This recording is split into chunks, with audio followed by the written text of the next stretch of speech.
ఆ శివాలయానికి వెళ్ళి చక్కగా అభిషేకము, నీరుతో అభిషేకం చేయించాలి. పంచామృతం చేయించకూడదు. కర్కటక రాశి వాళ్ళు కూడా ఓన్లీ శుద్ధోదకం అంటే నీరు, ఆ నీరుతోనే చక్కగా ఈశ్వరుడికి అభిషేకం చేయిస్తే ఏమవుతుందంటే ఈ సంవత్సరం మంచిగా జరుగుతుంది.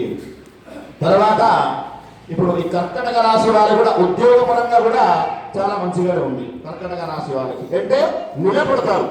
ఏ ఉద్యోగంలో వాళ్ళు చేయిస్తా అనుకుంటున్నారో విద్యాపరంగా కానీ ఉద్యోగపరంగా కానీ వాళ్ళు నిలబడతారు ఆ క్షేత్రంలో కర్కటక రాశి వాళ్ళు. తర్వాత కర్కటక రాశి వారికి రాజయోగం కూడా చాలా మంచిగా జరిగిపోతూ ఉంటుంది. రాజయోగం చాలా మంచిగా ఉంది కర్కటక రాశి వారికి ఈ సంవత్సరము. అంటే వాళ్ళు ఏమైనా పాలిటిక్స్ లో కానీ ఏదైనా తర్వాత మంచి క్షేత్రానికి వెళ్ళాలి అనుకుంటే కూడా చక్కగా ఈ సంవత్సరం వాళ్ళకి చాలా శుభప్రదంగా ఉంది. తర్వాత వారు ఏం చేస్తారంటే కర్కటక రాశి వాళ్ళు కూడా ఈ ఏ కార్యానికి వెళ్ళినా కూడా ఈశ్వర అనుగ్రహం తీసుకొని వెళ్ళాలి. అప్పుడు వాళ్ళకి ఏమవుతుందంటే చాలా మంచి జరుగుతుంది ఉంటుంది. తర్వాత స్వాస్థ్యపరంగా కూడా చాలా మంచి జరుగుతుంది కర్కటక రాశి వాళ్ళకి.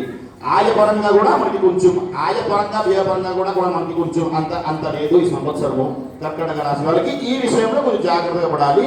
తర్వాత కర్కటక రాశి వాళ్ళకి కూడా మధ్య మధ్యలో హెల్త్ ఇష్యూస్ కూడా కొంచెం వస్తుంటాయి. బాగానే ఉంటుంది కానీ కొన్ని హెల్త్ ఇష్యూస్ అట్లా వస్తూ ఉంటుంది. సో కాబట్టి మనకి ఏంటంటే ఈ కర్కటక రాశి వాళ్ళు కూడా ఏం చేస్తారంటే చక్కగా మంచి ఆహారం తీసుకోవాలి. ఈ కర్కటక రాశి వాళ్ళు కూడా మంచిగా ఆహారం తీసుకుంటే వాళ్ళకి ఏమవుతుందంటే చాలా మంచి జరుగుతుంది.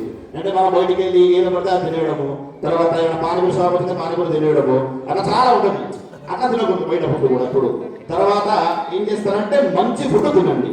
మనకి ఏంటంటే మనము ఎట్లా ఫుడ్ తీసుకుంటామో మన శరీరానికి మన మనస్తత్వము మన బుద్ధితత్వం అట్లా మారుతూ ఉంటుంది మనకి. సో కాబట్టి కర్కటక రాశి వాళ్ళకి కూడా ఈ సంవత్సరము చాలా అంటే ఖాద్య పానీయం మీద కొంచెం జాగ్రత్త వహించాలి కర్కటక రాశి వాళ్ళు కూడా. తర్వాత ఆ తల్లిదండ్రుల సహయోగం చాలా మంచిగా జరిగిపోతుంది. కర్కటక రాశి వారికి కూడా చాలా మంచిగానే ఉంది.